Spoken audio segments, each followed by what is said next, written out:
Disclaimer, semua cerita yang ada di video ini adalah alur cerita fiktif biasa. Segala kesamaan, nama orang, tempat, atau apapun, saya tidak bermaksud untuk menyinggung pihak manapun.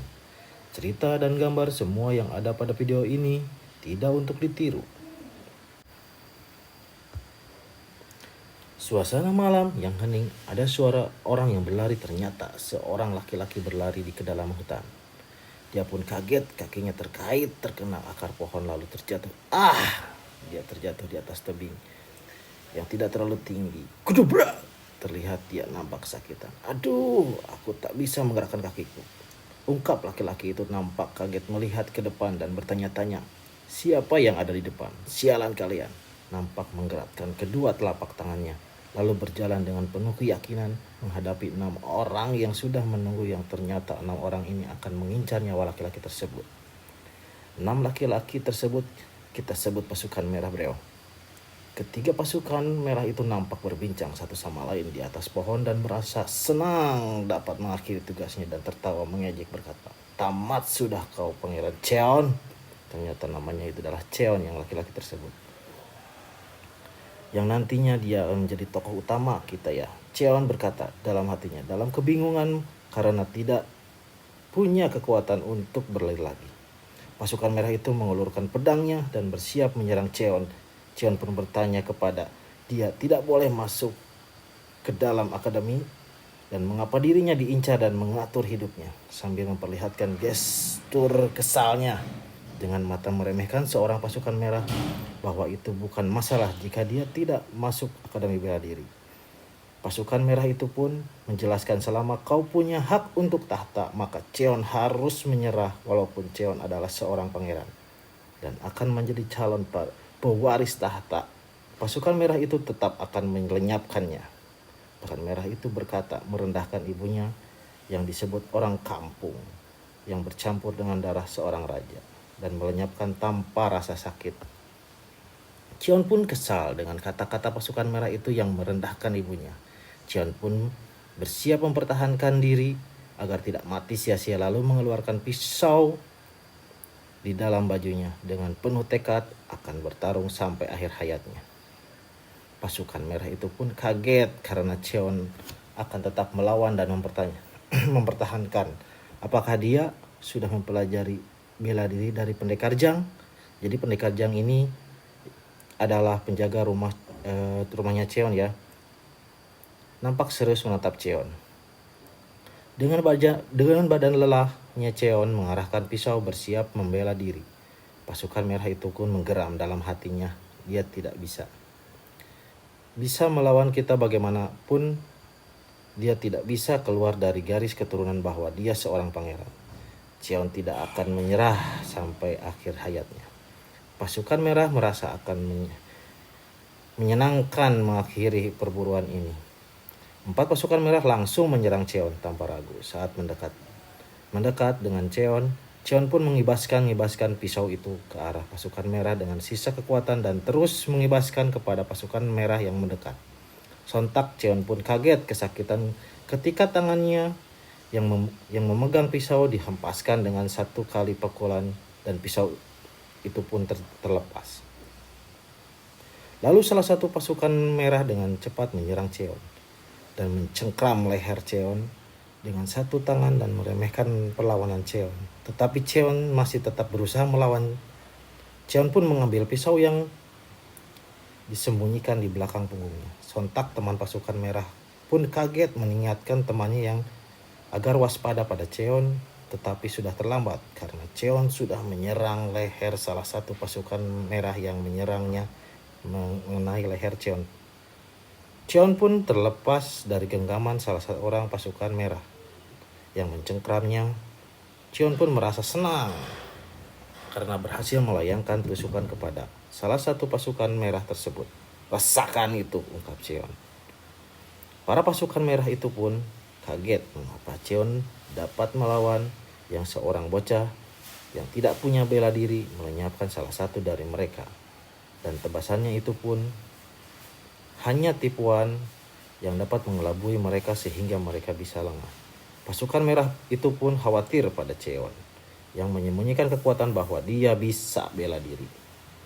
Dengan kesal, pasukan merah yang kedua menyerang Cheon dengan menendang dagu Cheon pun dan getihnya keluar dari mulutnya. Pasukan merah kedua pun kesal dengan Cheon karena ingin menangkap hidup-hidup Cheon berani menghabisi temannya. Pasukan merah itu pun langsung menancapkan pedang ke perut Cheon. Sontak Cheon pun mengerang kesakitan. Di malam yang hening, teriakan Cheon pun menggelegar. Pasukan merah kedua pun langsung menginjak luka yang ditusuk pada perut Cheon. Cheon pun mengerang kesakitan sehingga Cheon berkata dalam hatinya, Cheon pun disiksa sampai tak berdaya. Pemimpin pasukan merah itu berkata, penyiksaan ini bukan dari ganya karena tidak ada pilihan lain lagi. Sementara itu, di depan para pasukan merah itu muncul sinar yang mengagetkan mereka sehingga meledakkan badan salah satu pasukan mereka yang menginjak Cheon. Meledak dan dia tereliminasi dari pemburuan Cheon. Sontak Cheon pun kaget dengan apa yang terjadi. Dan para pasukan merah yang tersisa pun kaget dengan ada yang sinarnya tiba-tiba meledakkan temannya tersebut. Dari sisi lain muncullah aura dan kaki yang menampak pada tanah. Pasukan merah itu pun mencari apa yang datang dan menemukan ternyata dari arah belakang serangan itu datangnya. Pasukan merah pun bergegas menghadapi seseorang yang datang pada mereka. Pasukan merah kaget dengan aura yang dikeluarkan seorang itu, yang ternyata adalah seorang pemuda yang berpakaian modern. Sontak kaget dan berkata dalam hatinya bahwa dia tidak pernah melihat pakaian itu sebelumnya. Pemuda itu pun bersiap mengeluarkan aura petirnya saat pasukan merah langsung menyerang pemuda itu. Pemuda itu pun tersenyum kecil meremehkan pasukan merah itu. Keluar dari sinar, meledak menghancurkan pemimpin pasukan merah itu. 2 orang tersisa dari pasukan merah kaget, ketakutan menatap, tak percaya dengan apa yang terjadi. Karena pemuda itu langsung menghilang dari hadapannya. Tak terlihat pergerakan dan bertanya-tanya, apakah itu skill agility miliknya? Aura seperti air memutar mengelilingi kedua pasukan merah yang tersisa. Sabet, aura itu mengenai kepala dan menghancurkannya.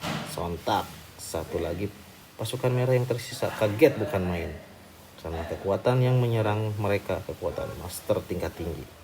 Dan bertanya-tanya mengapa master tingkat tinggi itu melindungi Cheon. Pasukan merah itu bersiap mengeratkan pegangan pada pedangnya dan bersiap untuk kabur. Karena melihat Cheon yang sudah banyak keluarkan getih, menyangka Cheon akan koin dan misi mereka untuk mengeliminasinya terpenuhi.